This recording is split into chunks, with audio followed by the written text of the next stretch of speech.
Chers téléspectateurs, bonjour. Heureuse de vous retrouver sur votre chaîne préférée PDCI TV dans le cadre de notre émission Questions d'actualité. L'année vient de commencer.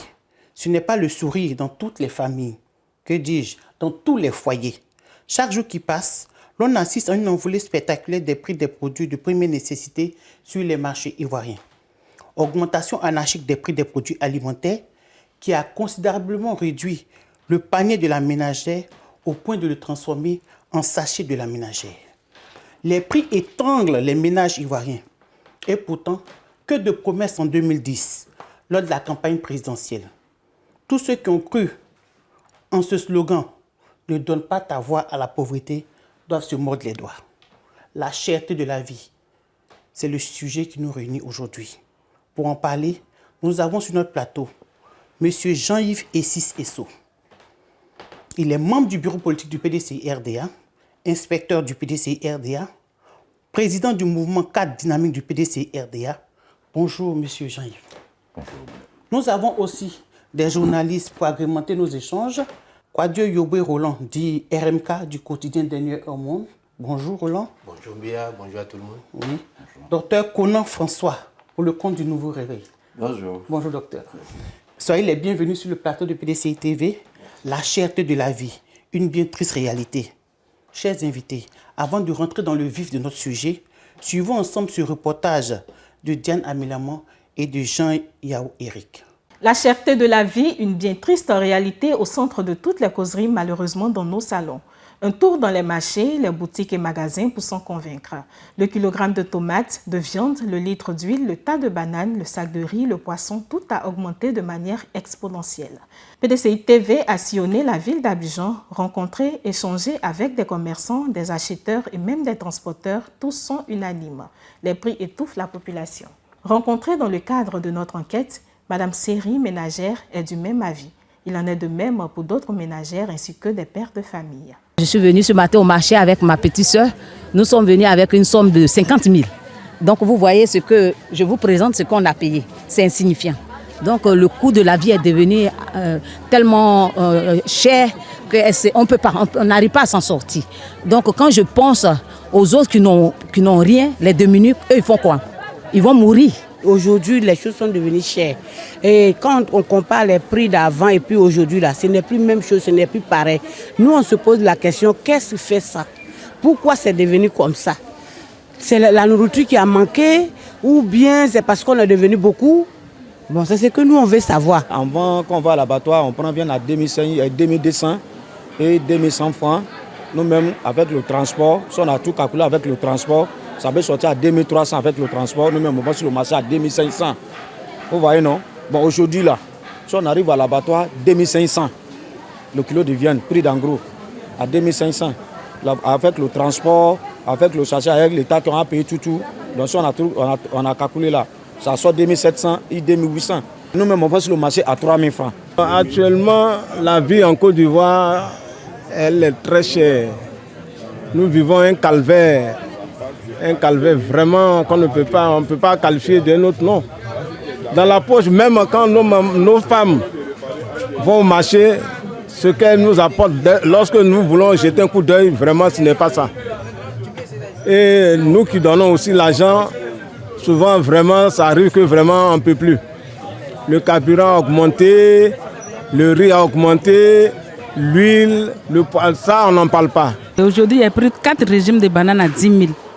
Moi, ma banane qui t'a oumé. Quand elle me dit que c'est cher, je ne croyais pas. Mais aujourd'hui, je suis partie prendre banane 4 régimes à 10 000. Je ne voulais pas, mais je vais faire comment? Ma table ne peut pas rester vide. Aubergine, on n'en parle pas. Gombo, on n'en parle pas. Arachide, on n'en parle pas. Huile rouge, on prenait 13 000, c'est devenu 15 000. Huile du Nord, tout, en tout cas, c'est cher. C'est cher. On va venir là, on dit c'est cher. Mais c'est gagné moins cher là-bas. Tu viens là, tu as placé moins cher. On va prendre aussi, tu as gagné un peu. Tu as payé cher, tu as venu placer moins cher, tu n'as pas gagné quelque chose, tu as mangé, les enfants sont là. Tu as fait comment? À cause de ça, nous on prend, on va payer là, il y a 100 francs dessus, nous on prend ça. Voilà, mais c'est quand même là, nous on prend 6 à 1000 francs. 6 à 1000 francs, tu dis 200, on dit c'est cher. 200 là, 5 là, c'est 1000 francs. 6 là, c'est combien? C'est 1200. 1200 là, pour toi, pour moi c'est 200. 200 là, les enfants vont manger. Moi, j'ai mangé, j'ai payé pour propriétaire des places. Ah, ça ne va pas aller. Même son de cloche du côté des transporteurs. Situation pénible qui fâche ce chauffeur de taxi. Bon, vraiment, pour faire recette, c'est difficile. Si on donne un peu là, à nos femmes pour aller faire marcher, toujours c'est plein, ça marche, tout est chaud au marché, là ne suffit pas, bon, vraiment. Donc, on va pouvoir qu'est-ce qu'on peut faire pour nous, les pauvres, parce que vraiment, c'est un peu compliqué pour nous. Donc, câblant aussi augmenté, vraiment, c'est seulement câblant augmenté.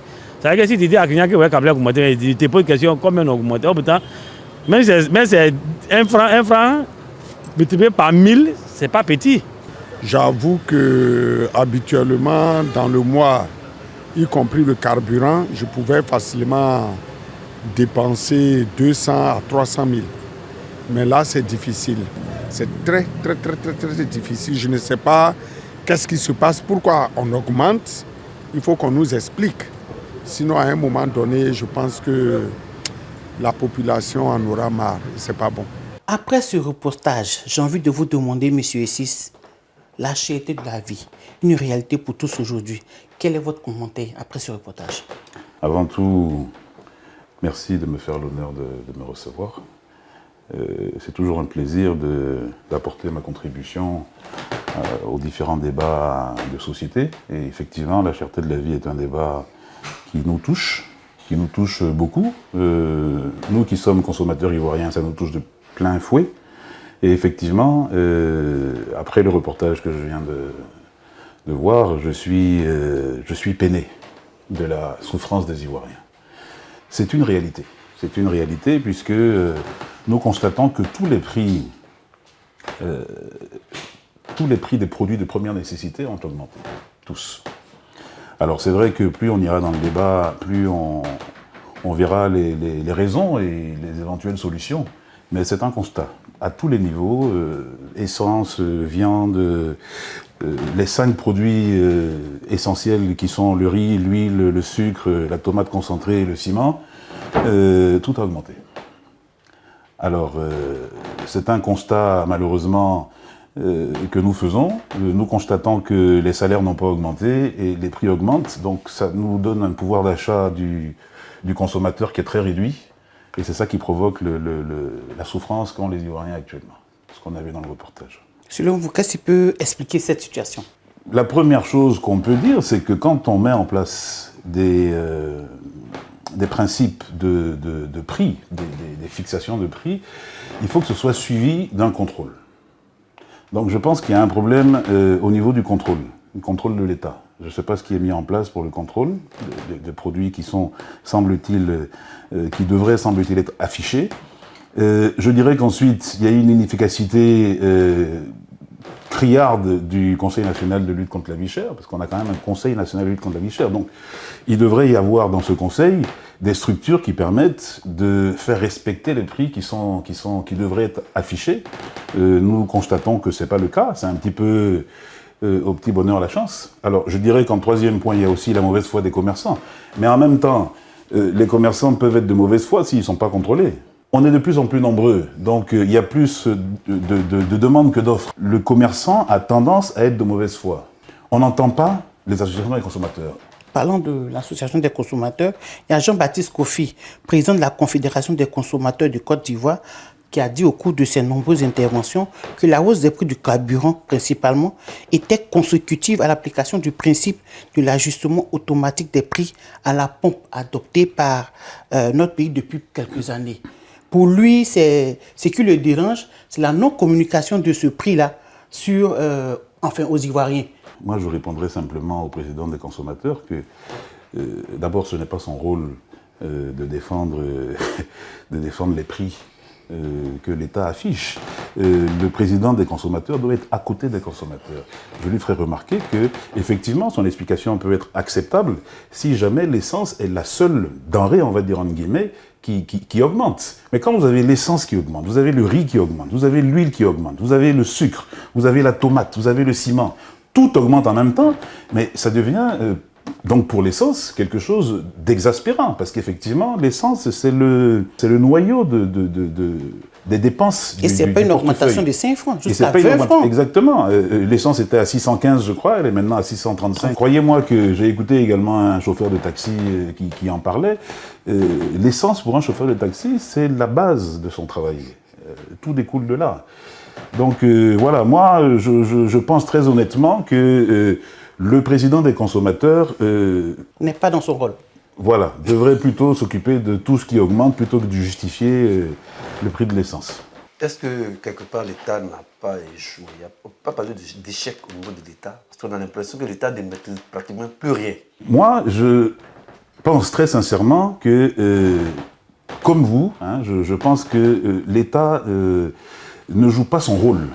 C'est-à-dire que l'État met en place beaucoup de, comment dire ça, de chantilly. Hein, c'est-à-dire qu'il y a beaucoup de décorations, on va faire ci, on va faire ça. Je me souviens qu'en 2017 ou en 2018, le ministre Rassouda Souleymane a parlé d'un indice de cherté de la vie. Voilà. Qu'est-ce qu'il en est de cet indice de cherté de la vie? Parce que cet indice de cherté de la vie regroupait plusieurs indices qui permettaient de jauger le panier de la ménagère, de jauger le pouvoir d'achat. Je crois qu'il avait mis en place un appel d'offres avec 5 entités qui étaient justement amenées à présenter quelque chose pour sortir cet indice en question. Je n'ai plus entendu parler de cet indice. Alors, ça fait partie des projets que le gouvernement a mis en place pour contrôler tout ça et qui n'ont pas abouti. Je n'ai jamais vu de cellule de contrôle des prix. J'ai fait un tour sur le site du CNLV où j'ai vu afficher des prix. C'est vrai que les prix sont affichés, mais un commerçant qui n'a pas de contrôle des prix qu'il affiche peut être amené à mettre les prix qu'il veut. Voilà. Donc je pense qu'il y a une défaillance à ce niveau. Il faudrait que l'État se reprenne à ce niveau pour éviter qu'il y ait une désespérance au niveau des populations.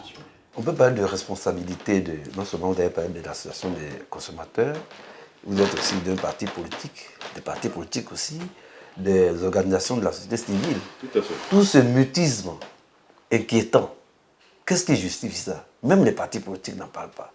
On a l'impression qu'on est tous tétanisés. On ne peut rien dire. On souffre, mais de façon stoïque, on accepte. Comment est-ce qu'on peut expliquer ça? Alors, ce n'est pas une impression. Nous sommes tétanisés.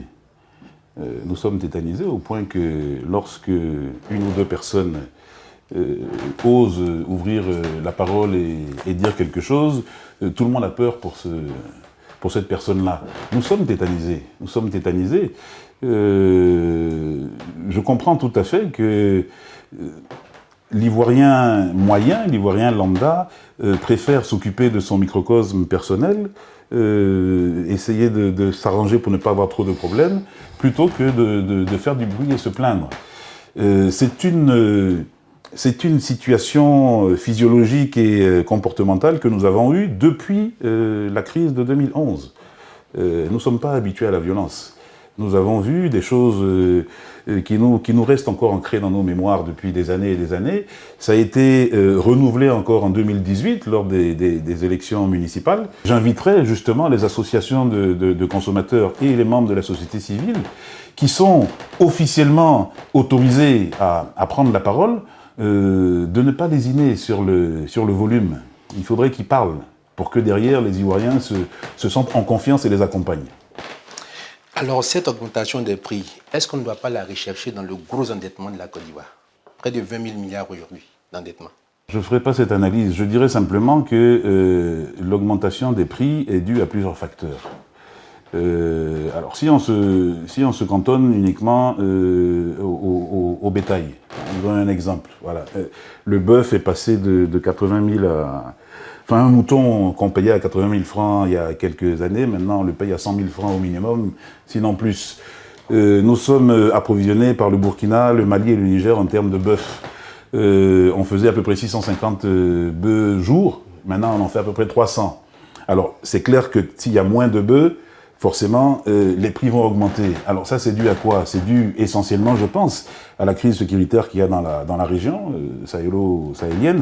Donc effectivement, le djihadisme se sert de ce pouvoir-là pour faire souffrir les populations environnantes. Donc ça, c'est une des raisons. Il y a plusieurs autres raisons, hein, quand on décline un petit peu.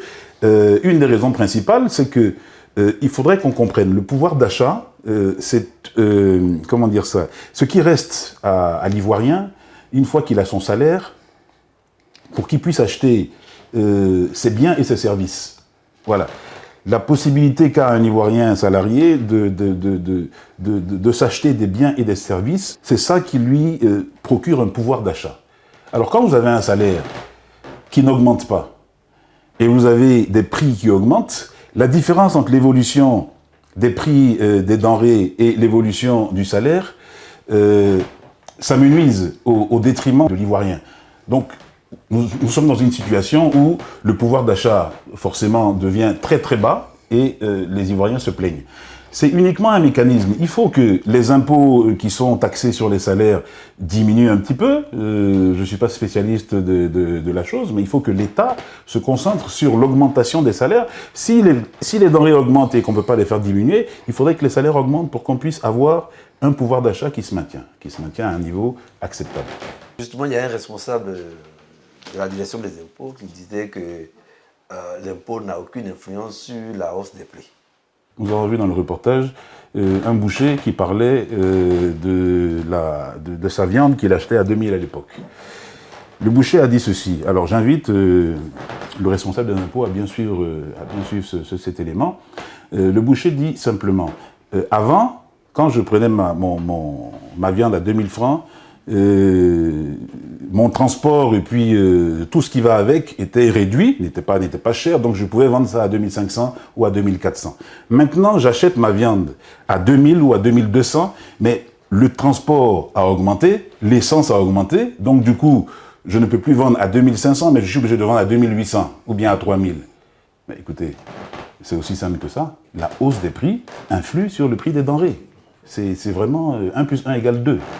Je pense également que si les prélèvements sur les salaires diminuent, le salaire net augmentera et du coup, le panier, le pouvoir d'achat de l'Ivoirien lambda augmentera ou alors stagnera. Est-ce qu'on ne peut pas rechercher la solution dans ce que j'allais appeler la stabilisation des prix? L'État ne peut-il s'engager à stabiliser les prix des denrées des grandes consommations? Tout à fait, c'est la solution.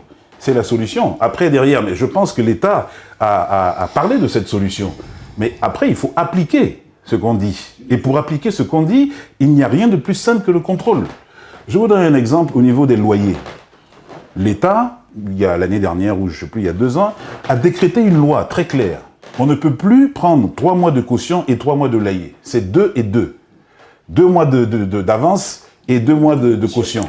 Nous avons aujourd'hui, et je suis sûr que les gens qui nous écoutent vont l'attester, nous avons aujourd'hui des gens qui se comportent comme dans le Far West. Ils font ce qu'ils veulent. Il y en a qui font encore 5 mois de loyer, 4 mois de caution. Tu veux pas, tu dégages, quelqu'un d'autre va venir. Ils disent que ce n'est pas l'État qui a construit leur maison. Et ils disent que ce n'est pas l'État qui a construit leur maison. Vous voyez, donc, il faudrait, je pense, si jamais l'État a vraiment envie d'appliquer les mesures qu'il annonce, plutôt que ce soit des annonces publicitaires de campagne, merci, il faudrait que ce soit appliqué par des contrôles, par des équipes de contrôle qui passent de façon inopinée et qui sanctionnent derrière. Il faudrait qu'il y ait des sanctions. Il faudrait que le locataire, ou bien le propriétaire, sache que si jamais il est surpris, il aura 4 ou 5 fois à payer ce qu'il devait payer, etc., etc. Voilà. C'est vraiment une politique de contrôle-sanction qu'il faudrait mettre en place pour que ça aille mieux. Est-ce que vous ne voyez pas que l'État a décrété qu'on ne fumait pas dans les lieux publics? Les gens continuent de fumer. On ne devait pas utiliser les sachets plastiques. Les gens continuent d'utiliser les... Donc les décisions prises par l'État ne sont jamais respectées. Est-ce que le peuple ivoirien n'est pas laissé comme ça pour compte? Ou bien j'ai envie de dire, est-ce que ce n'est pas l'impuissance de l'État face à cette situation? Rien n'est appliqué. Mais écoutez, vous allez exactement dans mon sens. C'est le même constat. Je ne suis pas puni, je ne suis pas contrôlé, je fais ce que je veux. C'est le principe. Je suis arrivé il y a quelques jours d'un long voyage en Europe. Partout où je suis passé, j'ai été contraint. J'ai été contraint à respecter les règles qui étaient établies.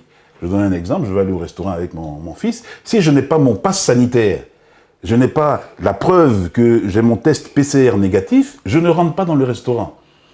Alors, je ne rentre pas dans le restaurant, pourquoi? Parce que le restaurateur dit, si jamais quelqu'un vient et on vous chope dans mon restaurant avec une absence de passe sanitaire, c'est moi qui paye les pots cassés. J'ai demandé à mon fils, est-ce qu'on paye les autres restaurants? Il me dit, papa, le restaurant, c'est pas la peine.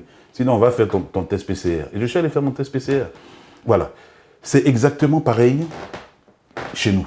S'il n'y a pas de sanction, les gens feront ce qu'ils veulent. Dans la quête des solutions, est-ce qu'aujourd'hui, ce qu'on a appelé par le passé, sinon qui existe toujours, l'autosuffisance alimentaire, pourquoi ne pas ranimer? Ça ne doit pas être un simple slogan, l'autosuffisance alimentaire, mais ça manque toujours de pratique.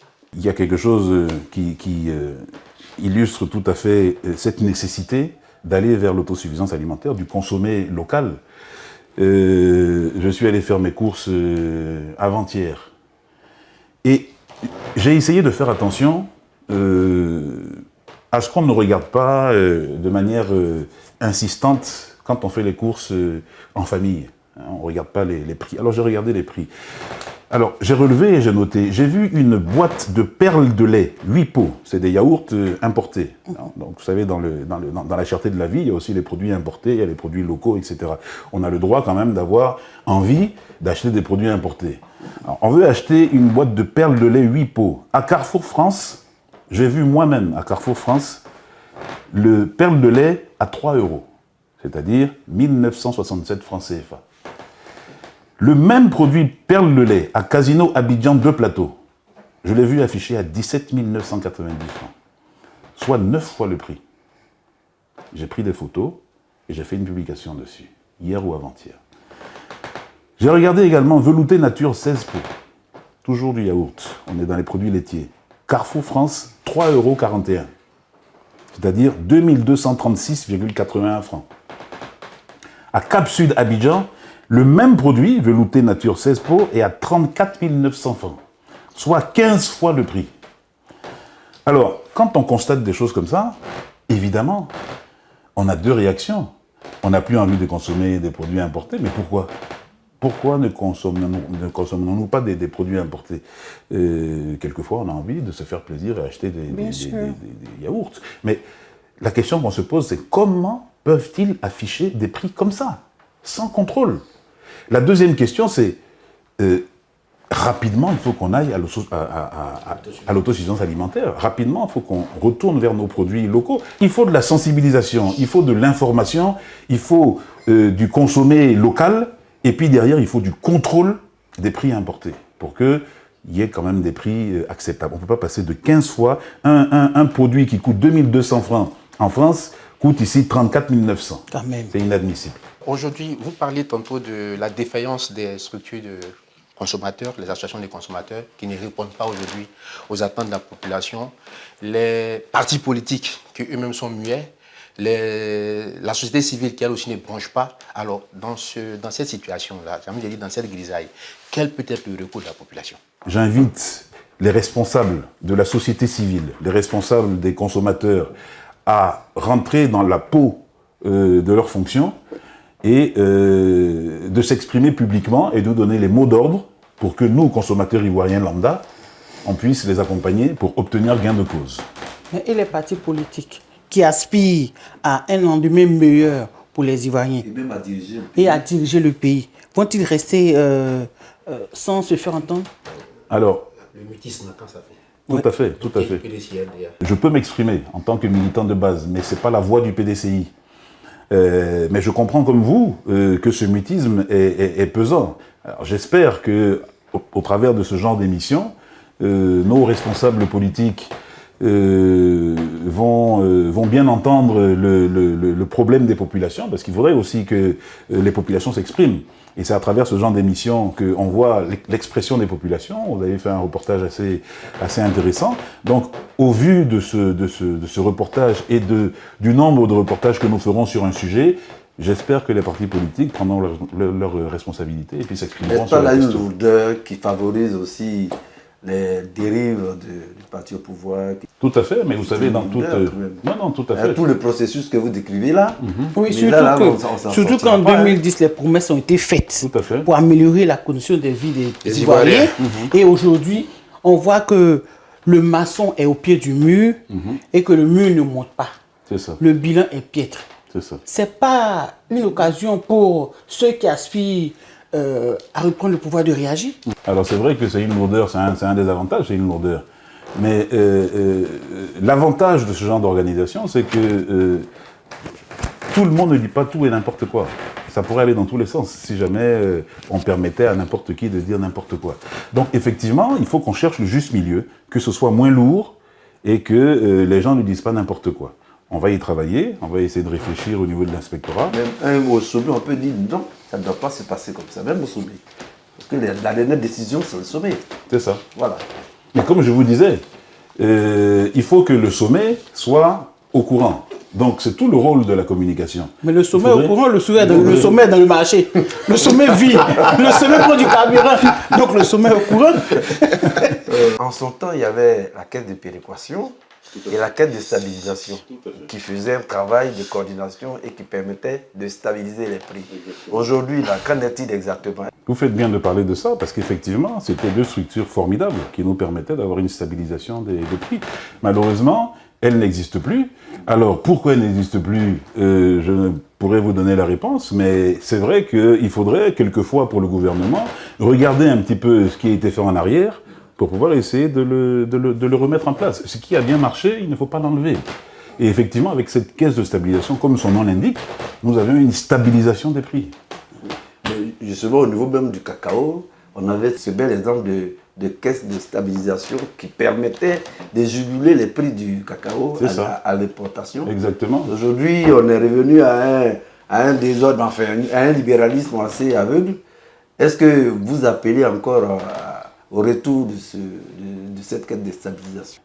J'appelle de tous mes voeux la remise en place de ces structures, la péréquation et la stabilisation, pour que, mon Dieu, on puisse mieux vivre dans ce pays qu'est la Côte d'Ivoire et que nous aimons tant. Il faut juste que les gouvernants mettent en place des structures solides et se penchent vers le passé avec des structures qui ont marché pour nous mettre en place des choses intéressantes. Alors, le taux de pauvreté aujourd'hui, c'est ce qui va prendre un coup. Les chiffres vont encore enfler. Les Ivoiriens, dans 5 ans, vous les voyez comment?